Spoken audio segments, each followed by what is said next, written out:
Hey, welcome back to the Quick Speed Shop. I'm Josh. Here we go. We're going to work on some more cool stuff today. Oh look, it's my Model A Coupe, the long lost Model A Coupe that I built back in 2011, I guess. 10, 11 years ago. And yeah, I drove this car quite a bit. It's the original paint car. It used to be a sport coupe. I made my own steel top. It's a 40 style hot rod, 42 to 47 Buick taillights. 38 rear end, 36 front end, wide 5 wheels, and it's all old school stuff. 40 Ford wheel, 39 shifter. But under the hood, what do we got here? Oh, it's modern. Got a 2.3 liter Mustang motor. This is an 88 Mustang 2.3. Was fuel injected. I put it earlier, like late 70s intake on it. It's got a mechanical fuel pump. I actually bored the side of the block and put in the cam to drive the mechanical fuel pump. And what else? Oh yeah, it's got a T5 behind it with an open drive to the 38 rear end. So this is a pretty cool car. It works good. It gets like 21, 22 miles a gallon. So it's by far my most fuel efficient car, my commuter car. But I haven't driven it hardly at all in the last year and a half or so. It's got multiple issues that I want to try to fix up here. I got a show next week I might want to take it to. So I got a bent shock mount in the back slash trailing arm mount. In here I got an electric fan, junkyard electric fan, which I can't remember what kind of car it came off of, but it don't work. The engine has a bunch of leaks. It leaks oil, it leaks antifreeze. I think I'm going to slap a new thermostat in it, put a new water pump on it. The engine shows low oil pressure. I did buy a set of rods and main bearings for this thing. I'm not going to put those in right now.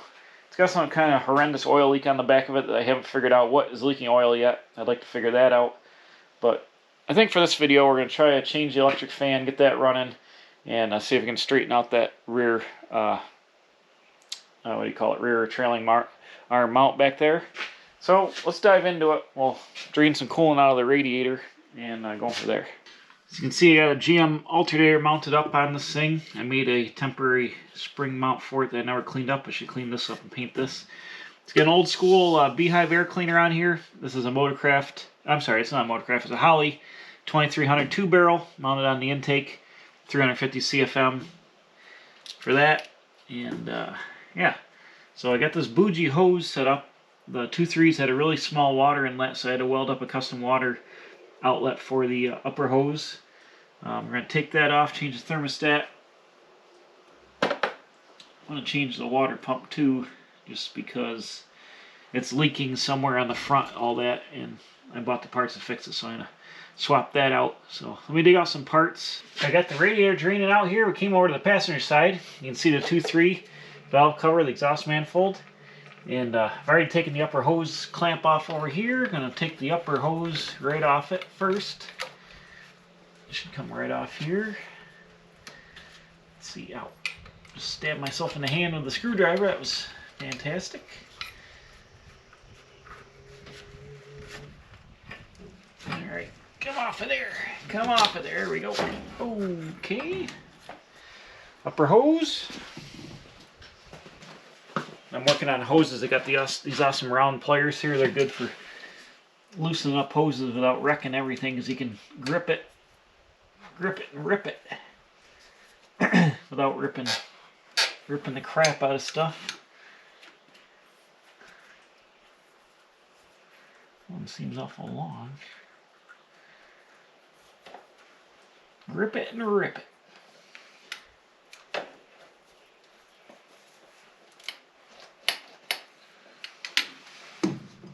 Now, oh, there we go.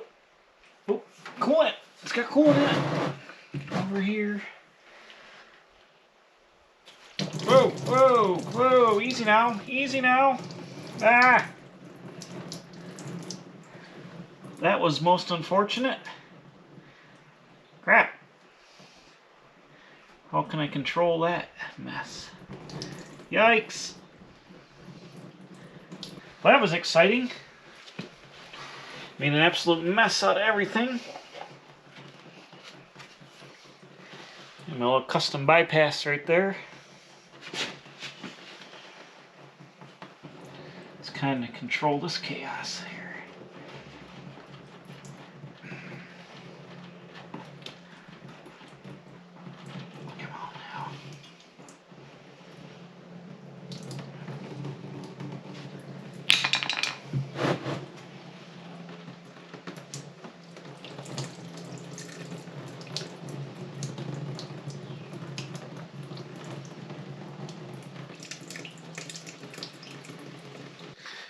let this thing sit for a little bit to kind of drain some more.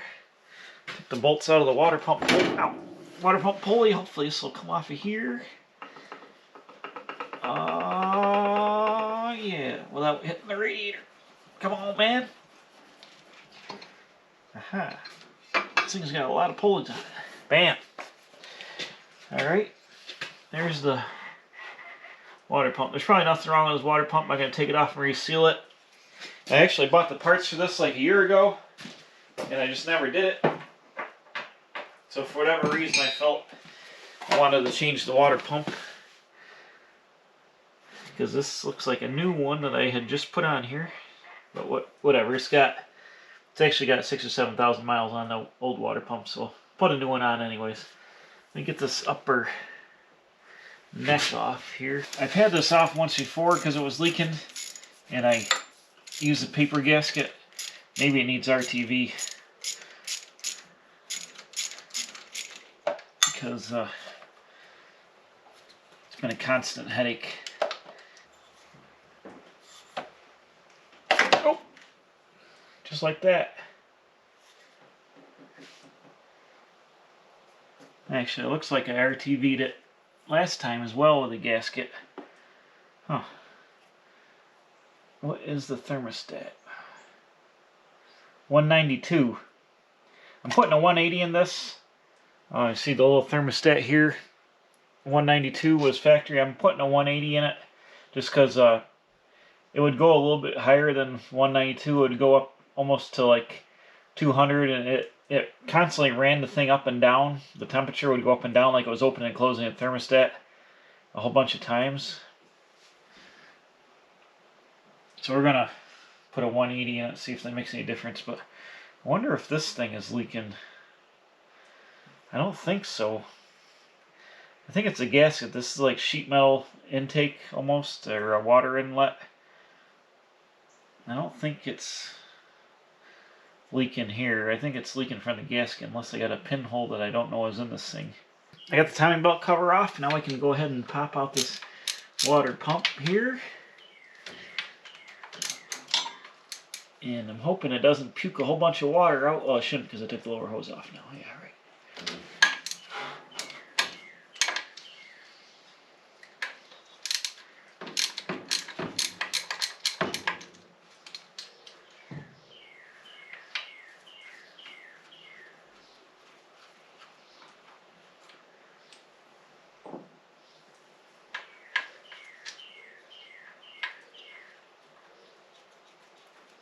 I also have a new oil pump and new bearings. Whoa!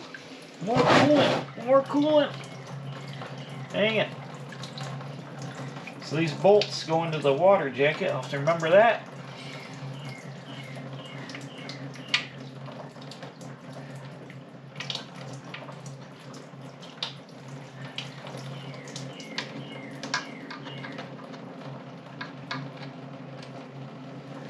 Alright.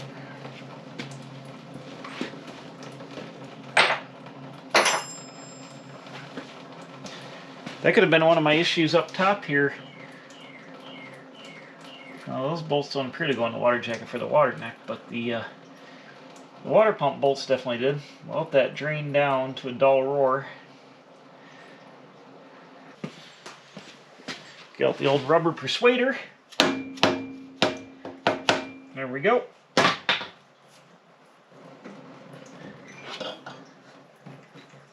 Damn. One water pump removed. Yeah, this thing's actually okay, but I bought a new one anyways. We'll slap her up on.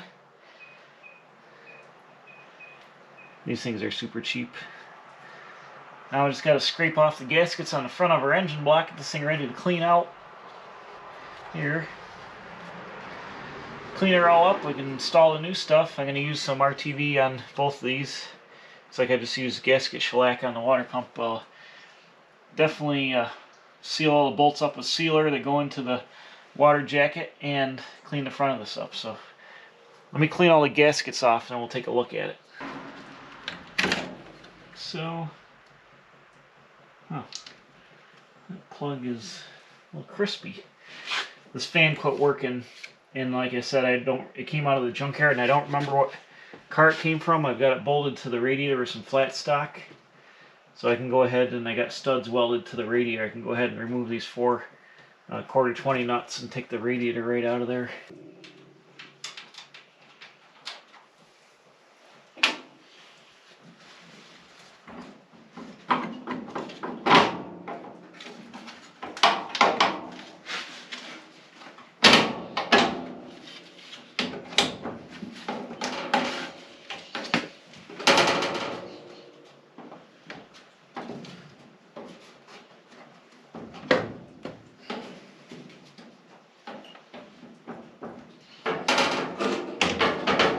Why isn't this coming off of here?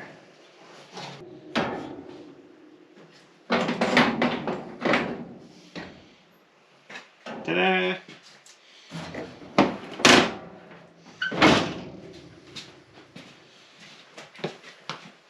Alright, here's our fan unit here.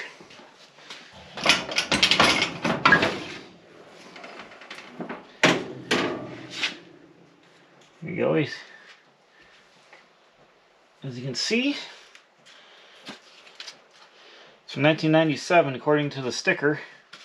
I don't know what type of car it was in. I can't remember, like I said, but she quit working, so I'll make another. I just got it.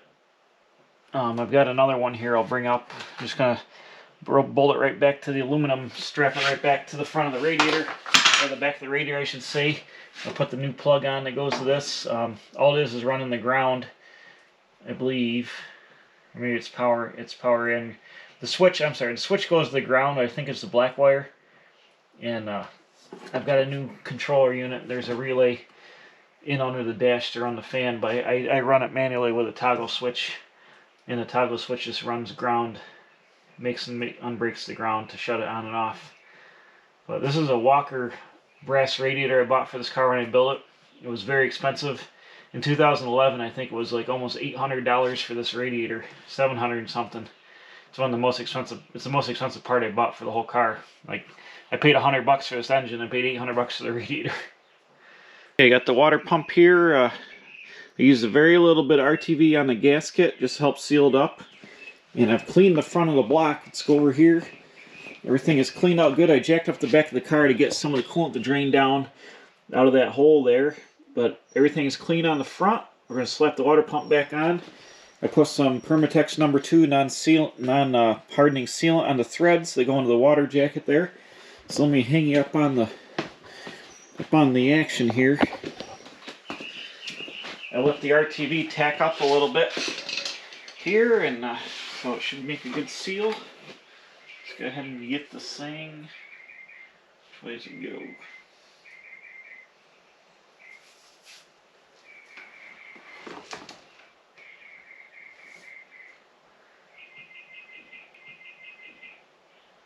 Something like that.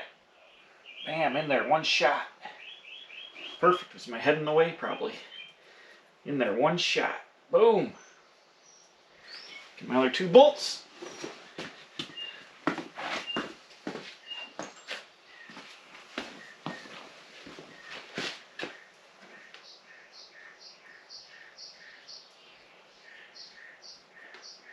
Brand new water pump action here on the old 2.3 liter.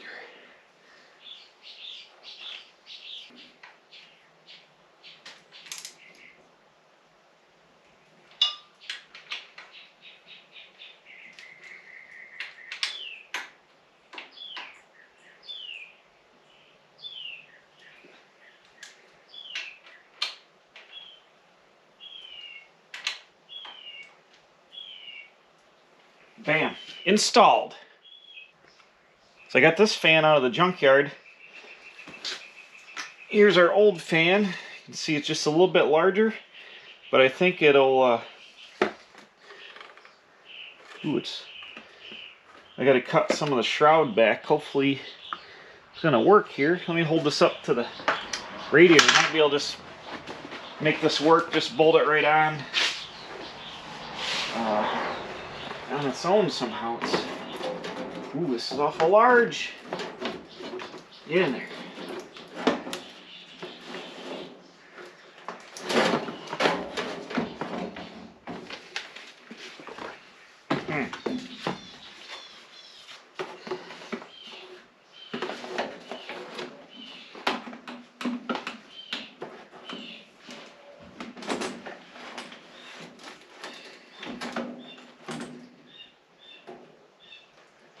This shroud actually covers up the whole radiator pretty nice.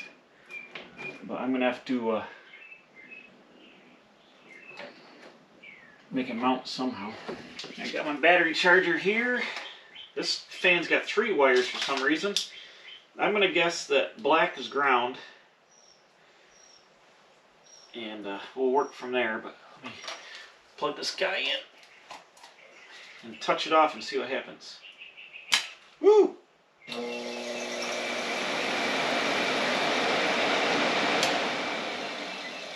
That's 1 speed. What's this other thing do? Woo!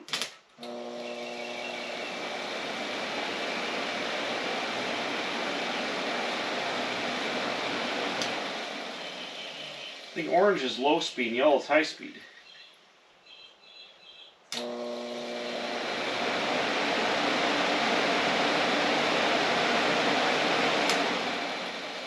Yeah, it's a 2-speed fan. That's kind of cool.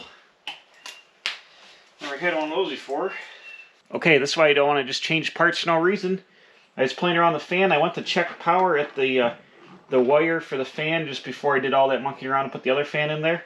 And I ran it through the paces. It didn't have any juice to the wire, which I never tried. And I ended up pulling the relay out of the fuse block for the fan. Look, there's a melted terminal there. The relay went bad. And I didn't have any of these, so I couldn't check it before, and I never pulled it out.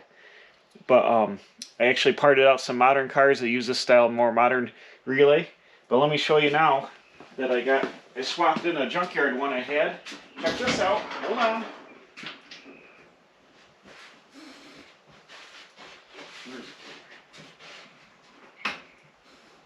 Ready?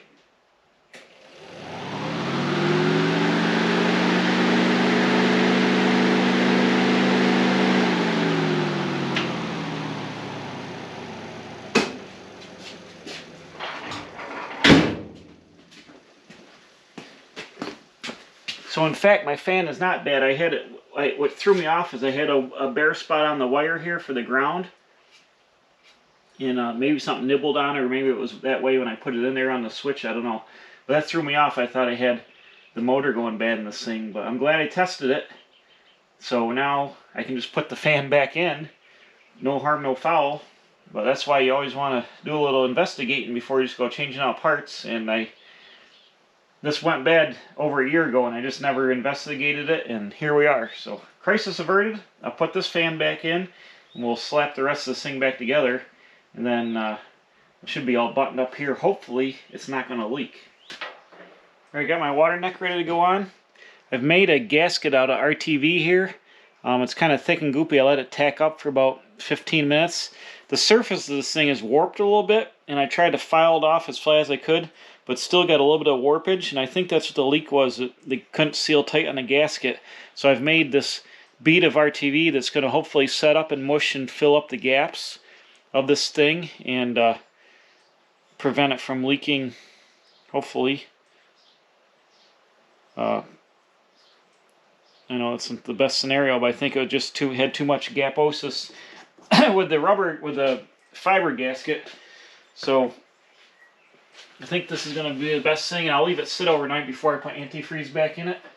So I'm just going to go ahead and slap this. Oh, dang it. There goes the stupid thermostat. What am I doing here? Come back! Oh, no. It's kind of a bougie setup where the thermostat just kind of rides in here half-heartedly. There's some... It fits, it's got like a rubber O-ring and it fits hard some places. No, it doesn't want an O-ring in there at all.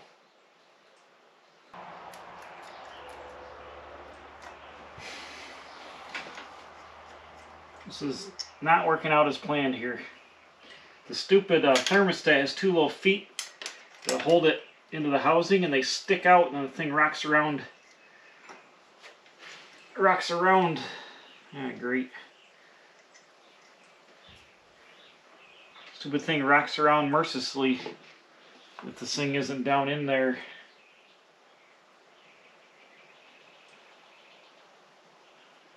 Yeah, stupid feet stick up so far. Okay, I got it. I put the neck and I put it in a vise, and I tapped the edges of the thermostat feet down around tight to the housing and got the nest in there. There's a rubber like seal on it. I think that drove in a little bit so it wasn't rocking, and put some more RTV on it, stuck it on there, then I wiped it around the edge trying to seal it up.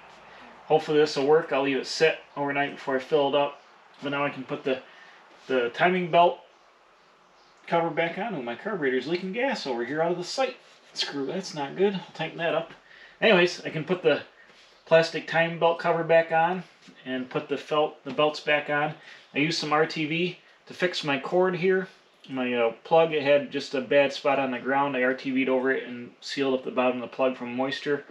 With some RTV, and I let that set up. I tried filling through the water neck with the funnel first, see if I get some down in the block, and immediately spilled it all over the ground, so that was the wrong answer. So go through the radiator. It should push the air out through that heater bypass up into the water neck, hopefully, while the thermostat's closed. We'll see. You have to run it till the thermostat opens. We'll fill her up this way.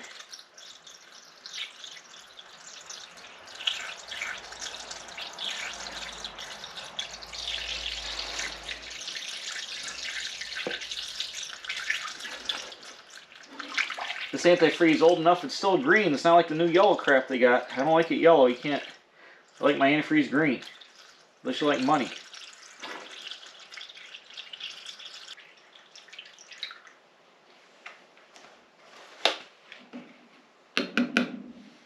Alright. That's right up to the water neck. I'm going to put the fan belt back on.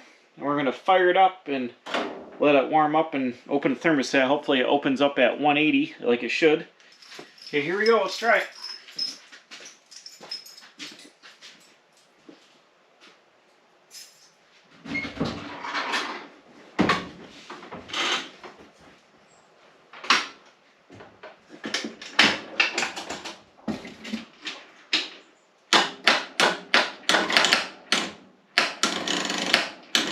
Come on.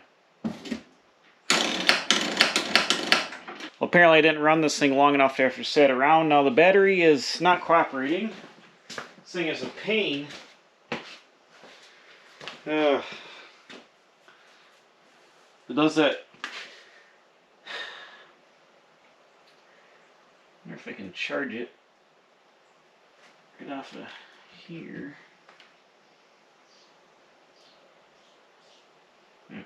This is a pain to get to the battery in the trunk. Where's my battery charger? I gotta charge the battery up on this thing. Dang it! Okay, I charged it a little bit. Let's see if I can get it to go.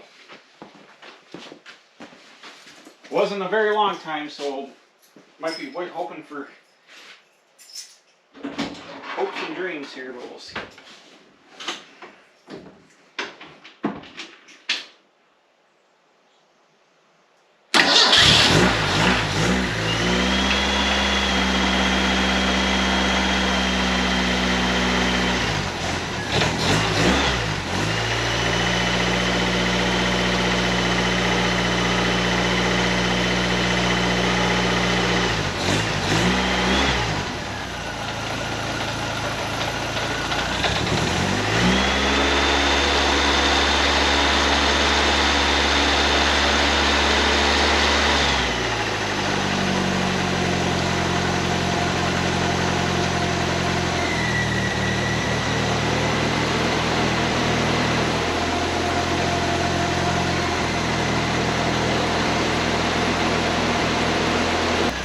Let her warm up here a little bit and start sucking some antifreeze through.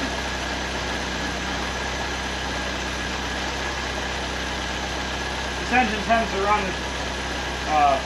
doesn't run real hot, so it's going to take a minute to get the heat build up in here, but I'll run her, get all topped up, sell the fan, turn the fan on. I don't know if you can hear it running. I turned the fan on a couple times, but the old Holly 2300 sitting here running good. 350 CFM.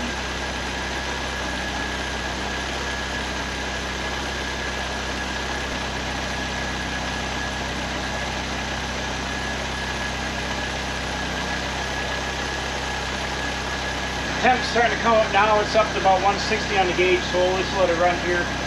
I put the cap on so it doesn't puke out of the radiator when it starts opening up, but it should be opening up to 180 any second now.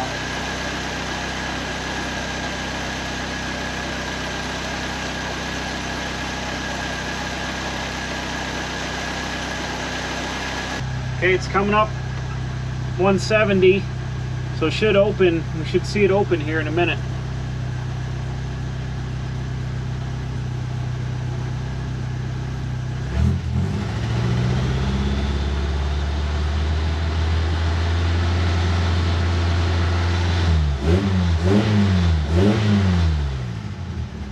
Getting loaded up a little bit. Okay, right at 180, it should open. Should see it dip down here in a second. There it goes, it's opening. Look at that. Bam. Awesome. Opened her up, took her right down. Nice. Alright, so the thermostat's working, that's good. We're right to 180 and opened up, went right down to 160. Now it should hang at 180. You know, the fan's not running right now, so this is just the radiator doing its job. I'm going to take this thing out. I got to get some gas. I got to clean up the things. I got to get it ready for a trip tomorrow.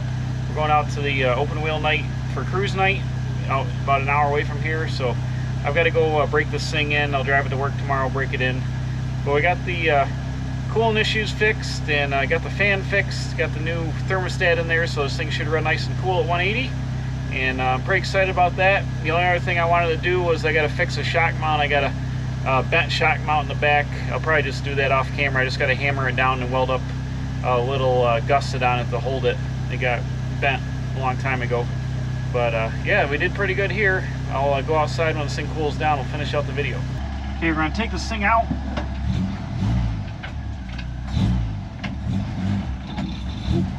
And get some gas. I think there's a little bit of oil on the clutch. It's acting a little chattery.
Hopefully it won't blow up.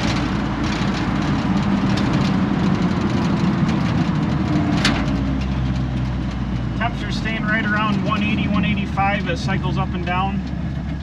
That's without the fan on, so it's just the radiator doing it. It's pretty warm out still. It's probably 70 something degrees out.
Well, there we go. So far, so good. I don't see any leaks on the front of the engine here. I just ran around. We went for a ride there out to the gas station. It was about 5-6 miles away. And I don't see any leaks coming out of the coolant system. I'm going to let it cool down and top the radiator off. I can hear it burping some air through the overflow tank in there. So, but it ran at 180 to like 185 the whole way without the fan. So that was super good. The thermostat's working all right. So I'll top it off once it cools down. I got the battery charger on it just for overnight. I'm going to charge the battery, make sure it's got a full charge. It's had a problem where, like when I went to go with the battery would just click, and I don't know if the battery is weak. The battery is pretty old that's in this thing, and it might just be getting weak or it can't take a charge anymore. Can't take a charge for very long. So I think it'll be alright to go on my trip. I've got jumper cables, and the thing fires right up with jumper cables, and you can push start it because it's standard. So I'm not too worried about it now. I might need to get a new battery later. But anyways, I just heard it burp, a little bit of air there. So I'll let this thing cool down and burp out.